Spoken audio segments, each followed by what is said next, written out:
What's going on, everyone? Welcome back to the Casual Talk Pod. Uh, Obviously, I'm Check the Rock, and I got my boy Imanol Perez. Mastermind Hoops. You already know.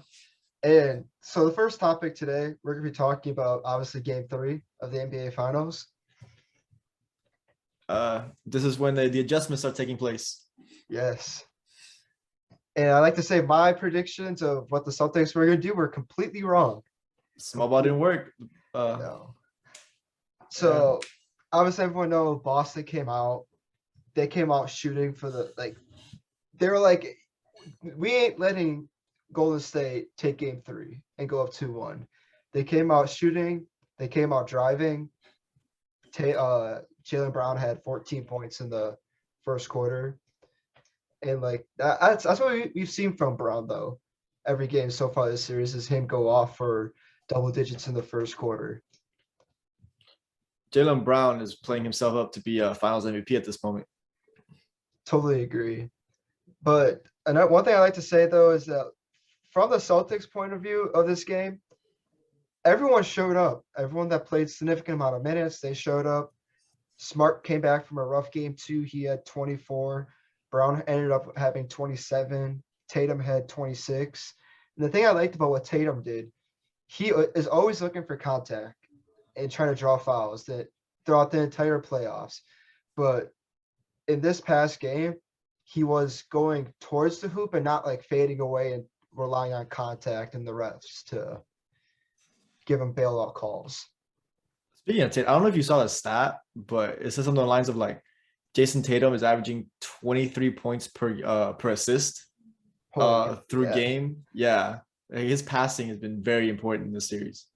Jason Tatum actually also leads the playoffs in points and assists, which is insane because how often do you see that? I mean, that's something the Celtics were missing to take that last step for a while, a player that can create for others. And Jason Tatum took a massive leap there. And obviously that's what's helping the Celtics go on this run that they're going in. One thing I want to talk about is in the fourth quarter, Curry went for a loose ball and Al Horford landed on his foot. But from reports is that he avoided a major foot injury, but he is questionable for game 4. So I wonder what Golden State's going to do. Are they going to hold out Curry for game 4? Curry said he's playing, so I like to see that. Curry knows what's on the line. It's the finals. You can't really miss games if you can play. No, but one player I really had issues with last night was Draymond. He came out at the press conference after game 2, and he was talking all of this. He was just talking the entire time at his podcast. He was talking, and he comes out. And one thing I like what the Celtics did, they put Marcus Smart on Draymond. So his playmaking was limited from the on-ball presence of Marcus Smart. And Draymond had 2 points, 4 rebounds, 3 assists, and he fouled out. I mean, you don't expect Draymond to put up flashy points per game. That's not his game. But he is a really big contributor to creating on the offensive side of the ball. He creates a lot for Steph Curry, especially off the pick and roll, and finds Curry in his spots or Clay in his spots. And they put in Marcus Smart, who he's a decoy, but he's not the best on-ball defender. But off-ball is where he shines. And he just outside flat out eliminated a lot of the creation that Draymond brings to the offense. And if Draymond's not creating on offense, he's a negative on offense. One player I want to flash out to is Clay. Dude is having a rough playoffs besides like his game 6s, because we already know game 6 Clay is going to go off. But I think we're finally starting to see Clay get back into it more. Let's not say finally. It's just one game. He had a good game last night. Hopefully let's see more progression from that. Clay had 25, 7 for 17 shooting, and 5 for 13 from 3. So I'd like to see Clay get back into that groove a little bit more.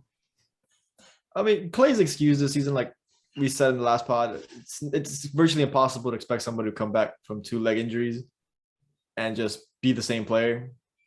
You got to give him another offseason, give him an actual training camp, an actual preparation time. He went into the middle of the season cold when everyone else was already warming up and at stretches. So Clay gets an excuse for not being a good player this year with everything considered. Yeah, I mean, but it's nice to see that he's coming back to somewhat of what a type of player he was. But another player, but I'm gonna switch it to the Celtics side, Robert Williams. And this was my issue after game two. I thought, like I said in the last pod, is it time for him to go small ball to defend this pick and roll offense that the Warriors are now running with Curry? But Robert Williams, dude played like a monster last night. I mean, he had 4 blocks and 3 steals, and dude's completely underlooked. If you're a team and you want a solid, not big name player at the center position, that's going to be Robert Williams.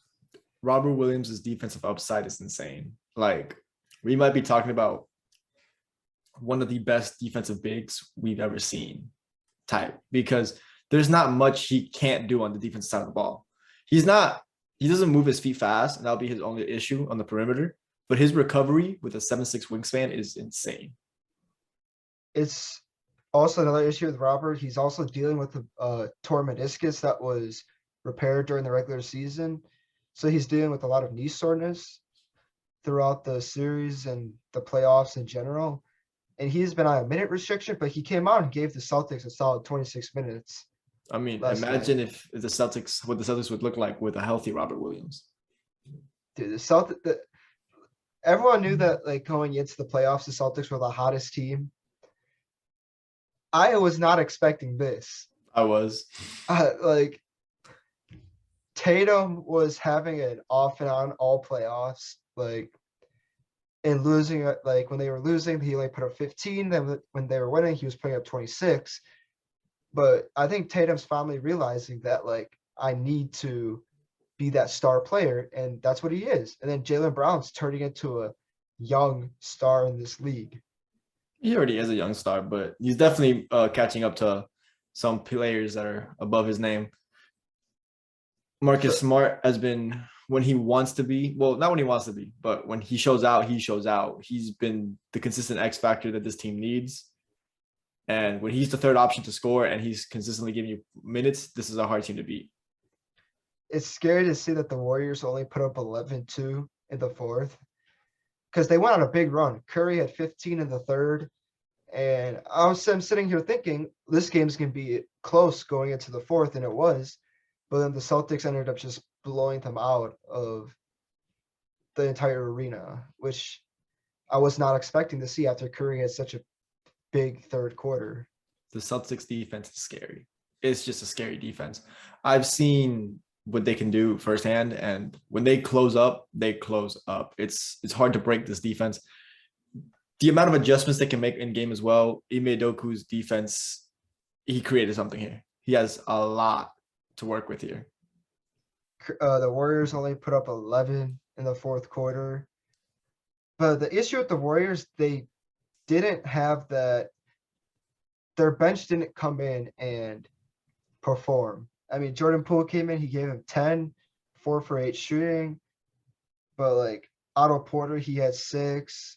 Kuminga, like Bjelica, Iggy, they all didn't get the minutes that I thought that the Warriors were going to give at least Iggy, because like Iggy has that playoff experience. But Iggy's dealing with an injury, like a serious injury. That is true. But I mean, if Curry can play through a foot injury, so you would think that Iggy would be able to at least do something. I mean, we also don't know the extent of their injuries either. Gary Payton had 2 points in 11 minutes, 0 for 2, both of them coming from the free throw line. All right, I'm gonna flip your narrative here. You were talking about small ball. Yep. Is it time for the Warriors to get a bit bigger? Maybe play Kuminga a little bit. See, I would rather have them go with like Bjelica or someone like that. I don't know. Jonathan Kuminga was giving you good minutes the first 2 series. It's very true. But if you're the Warriors, who do you switch out of the rotation to go big to match the Celtics? I guess it depends on who's hooping that night, who isn't. Draymond was clearly not helping you that much in the offensive side of the ball. Maybe you could have played him a little less, got you some more offense with Kuminga. I mean, you're sacrificing a lot of defense, losing Draymond, of course. Mhm. But that's the price you have to pay when you have 11 points in the fourth quarter. You need anything and everything that can work on offense, and maybe a Kuminga can help, or another shooter like Bielitsa. The Warriors got out rebounded by 16 last night. Like That's that size. That's that that's size. insane. And it was 15-6 in offensive rebounds. Second So chance points are hard to fight when you're giving them up. even if the Warriors don't go big, I think Steve Kerr needs to come on and just tell everyone that they need to crash the glass.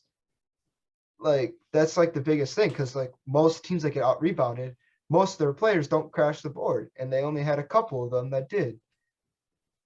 So I expect to see the Warriors to adjust to that. I expect all 5 players.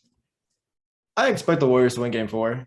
I think they're going to respond to this game. It's been that's kind of the MO of the playoffs this season so far. It's going tit for tat, splitting wins. You don't really see a team dominate a team like that, although the Warriors have done that all 3 series so far.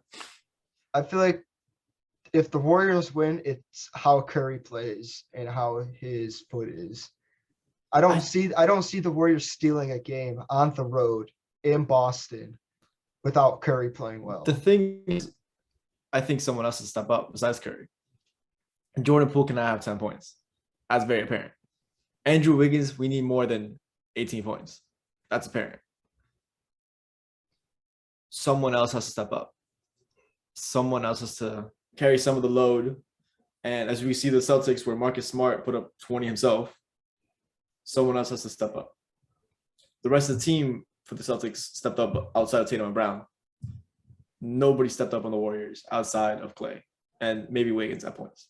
I just don't see, even if other players step up, I don't see the Warriors winning. I mean, this is Especially in also the Boston. curse. This is also the curse that the Warriors have with their super young core as the second stringers. Mhm.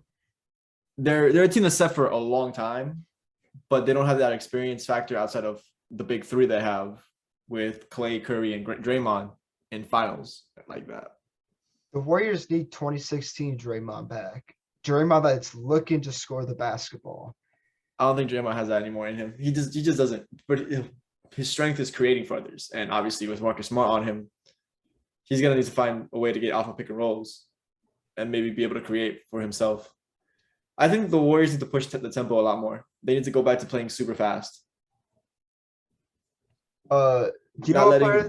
Do you know what player the Warriors are missing right now? Really bad. James Wiseman. Oh yeah, they could definitely use a James Wiseman right now. But I mean, we also have to see what James Wiseman looks like. He didn't look the best his rookie year. He's size. I think that's the only thing the Warriors really need right now. They could definitely use another big center like that. Like, not saying Looney isn't playing good. Looney's playing good. I mean, he's giving them 7+ boards a game throughout the series. Looney's also a really strong defender. But Wiseman's going to give you that offensive ability by able to shoot the 3 a little bit, shoot the mid range. That's And why Looney- that's why the Warriors are scary for 10 years, man. Yeah, That young core of Poole, Kuminga, Moody, and Wiseman is going to be scary in the future. Gary Payton too. Gary Payton's 29. He's not part of the future core. But I mean, he's going to be in Golden State for a while. For Yeah, as long but he's as not he going to be a can. future core guy. Maybe he could be their Sean Livingston or something like that. Warriors, and I think that's what's scary about the Warriors. They're able to find those vets like a Sean Livingston and have them produce what they need. And I think they found that in Gary Payton, a strong defender. As a Heat fan, I call that the Shane Battier role because they're the big 3. Shane Battier changed the game a lot of times when he stepped on the court. And that's what every championship team needs. And that's kind of what the Celtics have with Al Horford. Mhm. Rashard Lewis too in Miami. You Yeah, picked up Rashard Lewis didn't do picked much. up Ray Allen. Ray Allen was Ray Allen, though. You knew what Ray Allen was going to give you. You always need those vets that you know what they can give you and they can change the game, but not through like scoring or big minute roles. And those are the vets that you need to win championships. So game 4 is tomorrow. What is your score prediction and who do you have winning? All right, score prediction is a shot in the dark. I think I'm gonna go Golden State, even with Steph Curry injury. I just think this series goes to 2-2, going back to Golden State.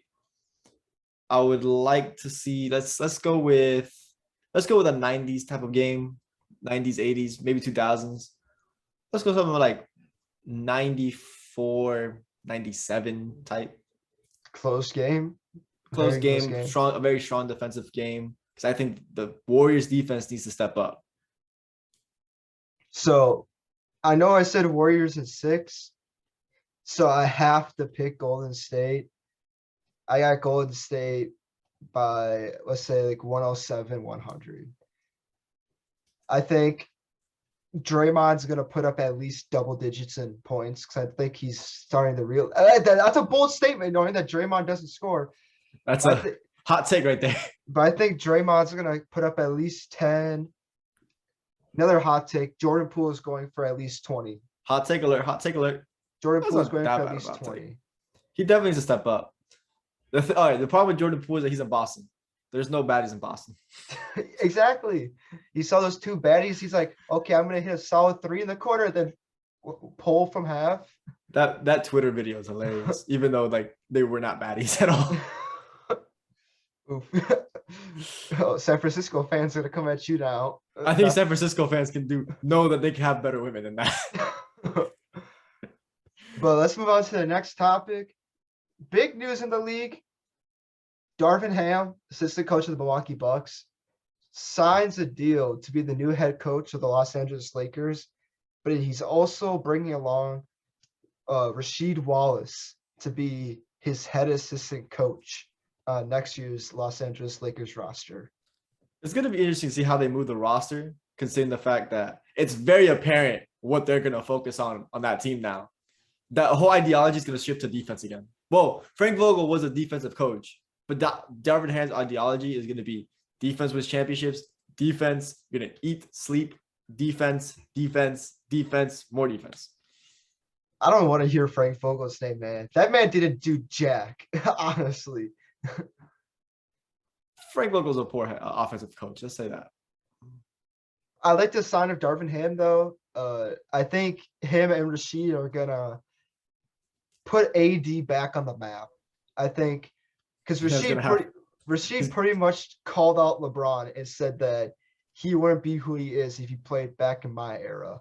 Which is complete cap, by the way. Complete cap, by the way. We've seen Rasheed Wallace get dunked on by LeBron.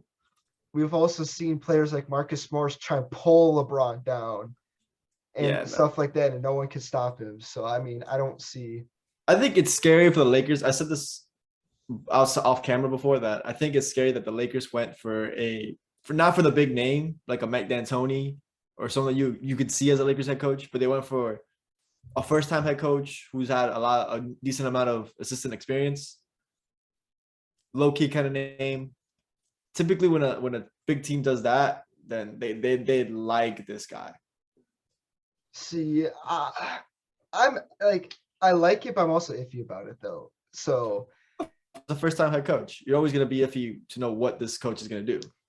But I'm excited, though, because Ty Lue was never a head coach. He came in, won a championship for the Lakers. And now he's like, for the Cavs. My bad. Sorry, the Cavs. For the Cavs. Steve Kerr, same thing. He was a player. He worked broadcasting. Then he came in, won a championship with Golden State. But like, all head coaches start somewhere, and I think this is a great start for Darvin. I think this is going to be very successful for the Lakers. Focus on the defensive side of the ball. But did you see his Russell Westbrook comments? He's excited about playing with Russ. He pretty much said that we need to get Russ to be a good defender again. That ain't gonna happen though. We'll see. The thing with Russ is all about concentration, because I don't think he has times where he can be a good defender. He just has a lot of mental lapses because he wants to get a rebound or force the tempo before they even have the ball, and that's his main issue. If he can stop having those mental lapses and realize, I'm Russell Westbrook, I'm no longer have the driving ability that I used to have, but I can still create for other players. I can start playing defense again, and I can do small tidbits of what I used to do, just not as extravagant anymore because I no longer have the athleticism that I used to have. I think he can still work. He just has to stop having those mental lapses and start realizing I'm no longer the triple double machine god that I used to be anymore because my athleticism has slowed down. See, I don't like this. Myself being a LeBron fan, I wanted to see Russ out the door. I want him out. I don't want to see him in on a LeBron team again. But after what Darvin said about that, it's scary. It kind of means he's going to come back. I don't want another year of LeBron's career to be wasted. I'm not the biggest Russell Westbrook fan, but like I do hope he gets a good redemption story in LA. I mean, that's his childhood city. That's his team we grew up with loving. Like, I want to see him be at least close that chapter in a good terms. I agree, but he already dug himself a big hole. He had fans telling him not to shoot. They had fans saying, we don't want to see Russ play. And they got to moments where Russ didn't play in the fourth quarter, and Frank sat him. I think the fans have always scrutinized Russ way more than he deserves to be scrutinized. To the point where some fans take it personal for Russ, and I don't know why they want to go personal with Russ. Like, Russ is not that bad of a person to like take it personal. And I don't even care about, like, as an NBA player, I just care about what you can do on the court. You know what I'm saying? But you saw what Russ did on the court. He was not good last year. Dude, he was not shot the ball off the top of the backboard. How? No, he had an absolutely god awful year last year, and I'll admit that. But like I said, I just want to see him fix that whole chapter of his career. But the one player I'm super excited about in the Lakers, and I've seen like Twitter videos and on Instagram, Anthony Davis. The dude's looking slimmer. He's looking more bulky. It looked like he's taken this offseason a lot more serious than he has in the past. I mean, he has to. Rasheed Wallace go beat that ass. Which I'm excited about because I want Rasheed to be like, AD, you got to stop being a little bitch and protect the paint. Look, if AD gets out of line, Rasheed Wallace will beat that ass. Don't worry about that. Don't worry about that. Another thing, too, I think Frank Vogel let AD off the hook too much. But I think Rasheed and Darvin are going to be like, stop shooting mid-ranges unless you're open or unless you have to. Get the ball to the hole. Get to the hoop. That's where he strives. Like, the question now will be, what will the supporting staff behind that look like? Because I think you're going to need strong defenders. There's no real defensive players on this team outside of the big three. I mean, even with the big three, they have. Russ has mental lapses. LeBron is no longer the defensive player that he used to be because he cares more about the offensive side of the ball and conserving his energy. AD is AD, obviously. We know who AD can be defensively.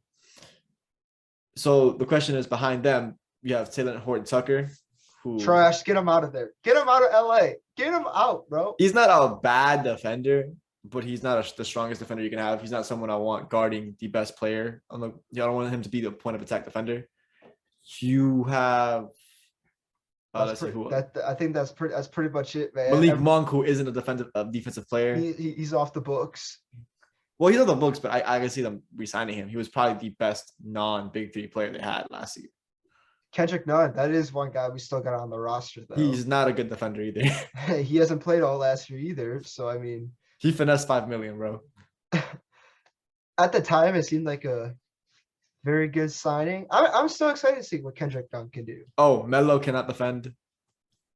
Honestly, I don't want to see Melo back in LA again. Literally everyone on this roster could get out except for LeBron and AD. Everyone else can stay everyone can stay. I mean, shit. Those two can stay. Everyone else is just gone. I don't want to see them. Out of here. I don't care. Coach. I don't care. All right. Well, Russ is clearly staying. If Darvin Ham is saying that in the press conference, he's clearly staying. See, this is something that I thought of too. Why doesn't, if Russ is so serious about winning, why doesn't he opt out? Sign a short-term deal with, let's just say he signs like a 3-year deal worth 30 mil, 10 mil each year. He's gonna be making 47 mil. that saves $37 million to go off and sign someone else. You need to understand that the NBA players are bag first players. No matter who you are, you're going to secure the bag. Excuse me. You're going to secure the bag. Same thing with James Harden. I saw this on Twitter the other day. James Harden does not care for basketball. I need you to understand this. James Harden is about that bag. That's it. This dude's about to grab his 47 mil and he goes straight to the Philadelphia strip clubs. Unless he knows he's going to get a max contract if he opts out, he's not opting out. That ain't happening. Exactly. Exactly. And the only player that will offer him that is Daryl Morey because that's his guy. That's it. If the 76ers give James Harden another close to a max contract, that ain't Embiid's out of the door in 2 years. As simple as that. Embiid out of the door in 2 years. But Russ, man, I see a light at the end of the tunnel. And it's where Russell Westbrook, LeBron, and AD, they play fluently and they win a championship. But I see a whole bunch of opening doors come by me on the way to the light. And each of them keeps pulling me in. The problem with Russ and LeBron is that their playing style is very similar. LeBron is probably the stronger shooter of the two, which is already a concerning factor because LeBron isn't a bad shooter, but he shouldn't be the better shooter than your point guard. So I think LeBron, he just needs to focus on basketball. We already know he's going to pass Kareem in the next year or two. But with the addition of Darvin and Rashid, I don't think it's going to happen this year. Oh, LeBron's going to have to play defense now. Well, I mean, we saw when Frank first got there. No, LeBron can play defense when he wants to. I mean, the guy is 6'7", 6'8", 250. 6'9", 6'9". 6'9"? 6'9". 250. Like, and he moves the way he still moves. Like, he can play defense when he wants to. We see it with his own eyes, too. The problem is LeBron wants to conserve his energy. But Darvin Ham and Rasheed Wallace are probably not going to let that slide. The most important thing is that I think the Lakers need to go after an offensive-minded coach now. So maybe they try and reel in Mike D'Antoni into LA a little bit. I mean, I don't know how that would work. I don't know if D'Antoni's going to try and make it more of an offensive system if that happens. But like that'd be very interesting, having a grueling defense and then a fast-paced offense. That'd be dangerous. That'd be a very interesting combination. So I think the Lakers, I think they're going to try and slow it down. So maybe D'Antoni isn't the way to go. But I could see them trying to get like a James Borrego if he doesn't get a head coaching job because he is an offensive-minded coach. Did wonders with that Charlotte offense. So maybe like having Rashid, Darvin, and then having for like defense, then having James Borrego be the offensive coach. And they also brought back Phil Handy too, which I love Phil Handy. Great assistant coach. Great at making players better at certain things. So I'm excited about the Phil Handy rehire, but I think they need that offensive coach still. I think the biggest question of the Lakers is how they fill up their role players this season. LeBron, we know LeBron's going to get good players on minimum contracts because who doesn't want to play with LeBron? Mm-hmm. The question now is, will they fill them correctly? Because you're going to need a lot of 3 and D on this team. That's going to be interesting. Something I noticed too is that when players come play with LeBron, they don't perform. That's just me though. Yeah, I've noticed that too over the years. I don't want to say that's on LeBron because I mean it's LeBron. It's the pressure of playing with one of the greatest players of all time. You have to perform. And most of them don't. I'll tell you that. Clarkson, Hood, Nance. I mean, George Hill. Yeah, I don't want to. George Hill. Kyle Korver is the biggest offender of this. I actually like Kyle Korver performed. I like the Kyle. Until he reached the finals, then he couldn't hit a 3. Darren Williams. Darren Williams was washed way before that point. Yeah. But like otherwise, like I'm excited. I think the Lakers are gonna make a splash in free agency, or they're either gonna trade Russ or they're gonna get some big key free agent to come on like a short-term cheap contract for like the minimum. We'll see. Lakers have an interesting offseason ahead of them. It sucks that I gotta see Russ's 47 mil on the sheets again this year. Hey, at If least it's the last year of the contract, so that's also probably another reason why the Lakers don't want to trade a contract because they don't want it. They want to get completely off the books instead of trading it and have to play increments. that's true. But that's the end of the pod today. I hope you all enjoyed. Our socials are in the description. Check out our Twitter, Instagram, YouTube channels are all down there. Do you have anything to say, Imanol? Not much. Game 4, excited for that.